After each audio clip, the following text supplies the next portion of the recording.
بسم اللہ الرحمن الرحیم۔ صرف 5 منٹ کا مدرسہ قرآن و حدیث کی روشنی میں 16 شوال المکرم۔ نمبر 1، اسلامی تاریخ۔ حضرت درہ بنت ابی لہب رضی اللہ عنہا۔ حضرت درہ رضی اللہ عنہا حضور صلی اللہ علیہ وسلم کے چچا ابو لہب کی بیٹی تھیں۔ وہ ہجرت سے پہلے مکہ مکرمہ میں مسلمان ہو گئی تھیں۔ اس کے بعد ان کے شوہر حضرت حارث بن نوفل رضی اللہ عنہ نے بھی اسلام قبول کر لیا۔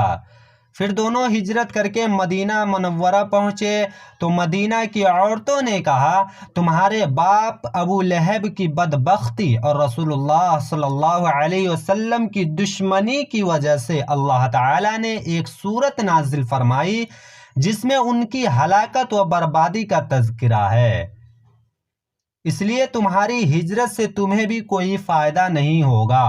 انہوں نے اس بات کی حضور صلی اللہ علیہ وسلم سے شکایت کی۔ آپ صلی اللہ علیہ وسلم نے نماز کے بعد لوگوں کو جمع کر کے فرمایا، میرے خاندان والوں کے بارے میں مجھے تکلیف مت دو۔ آپ صلی اللہ علیہ وسلم کے اس فرمان سے انہیں اپنی غلطی کا احساس ہوا۔ حضرت درہ رضی اللہ عنہ کی فضیلت کے لیے اتنا کافی ہے کہ حضور صلی اللہ علیہ وسلم نے ان سے فرمایا، جو تمہیں غصہ دلائے گا اللہ کو بھی اس پر غصہ آئے گا۔ میں تم سے ہوں اور تم مجھ سے ہو۔ حضرت درہ رضی اللہ عنہ کا والد ابو لہب حضور صلی اللہ علیہ وسلم کا سخت دشمن تھا، اس کے باوجود بغیر کسی پرواہ کیے انہوں نے اسلام قبول کر لیا۔ یہ ان کی رسول اللہ صلی اللہ علیہ وسلم سے سچی محبت کی علامت ہے۔ حضور صلی اللہ علیہ وسلم نے فتح مکہ کے بعد ان کے شوہر حضرت حارث رضی اللہ عنہ کو جدہ کا گورنر بنا دیا تھا۔ محدثین نے ان سے کچھ حدیثیں بھی بیان کی ہیں۔ حضرت عمر رضی اللہ عنہ کے زمانہ خلافت میں 20 سن ہجری میں ان کی وفات ہوئی۔ نمبر 2، حضور صلی اللہ علیہ وسلم کا معجزہ، لاغر اور بیمار کا شفا پانا۔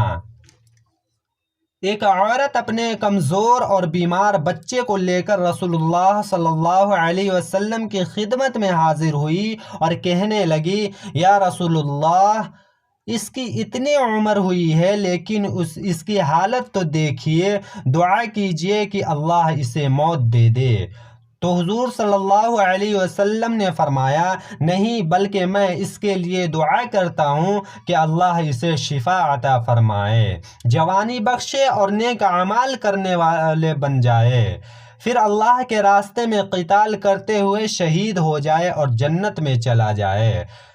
چنانچہ حضور صلی اللہ علیہ وسلم کی دعا کی وجہ سے اللہ نے اسے شفا بخشی اور جوانی پائی اور نیک اعمال بھی کیے، اور پھر اللہ کے راستے میں قتال کرتے ہوئے شہید ہو گئے اور پھر جنت میں داخل ہو گئے۔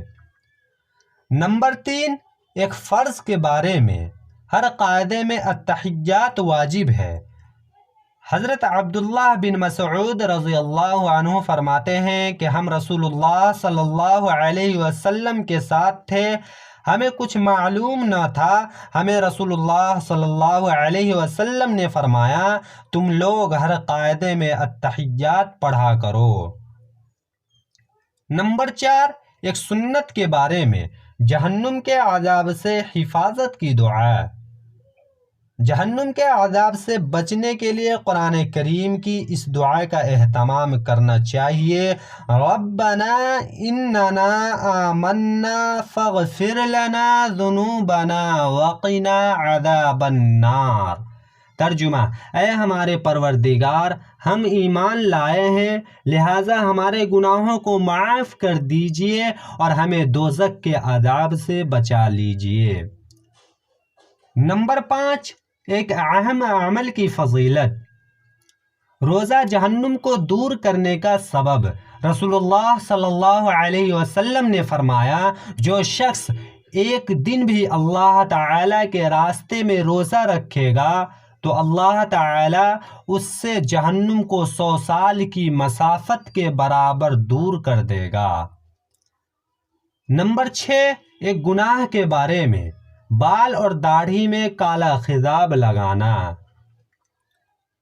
حضرت جابر رضی اللہ عنہ سے مروی ہے کہ فتح مکہ کے دن حضرت ابو بکر رضی اللہ عنہ کے والد ابو قحافہ کو بلایا گیا تو ان کے سر اور داڑھی کے بال بالکل سفید تھے، تو آپ صلی اللہ علیہ وسلم نے فرمایا اس میں سر اور داڑھی کے بال میں تبدیلی لا سکتے ہو مگر کالے خضاب سے پرہیز کرو۔ نمبر 7، دنیا کے بارے میں، ناحق کسی کا مال لے لینا۔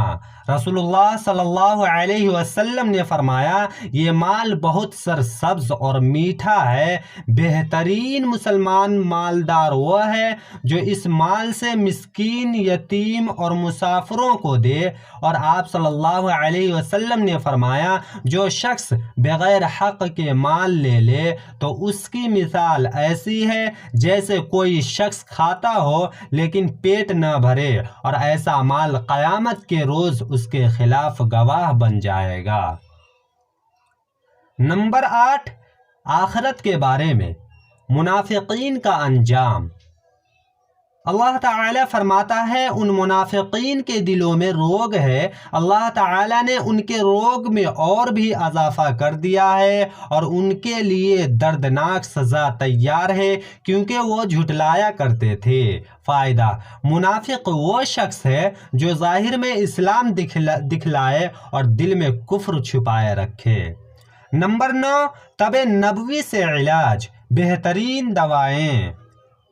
رسول اللہ صلی اللہ علیہ وسلم نے ارشاد فرمایا جن چیزوں سے تم دوا کرتے ہو ان میں یہ 4 چیزیں سب سے بہتر ہے: دودھ، سعوت، پچنا لگانا اور دست آور لوز موشن لانے والی دوا لینا۔ فائدہ، دودھ منہ میں ٹپکانے کی دوا ہے اور سعوت ناک میں ٹپکانے یا سونگھنے کی دوا ہے۔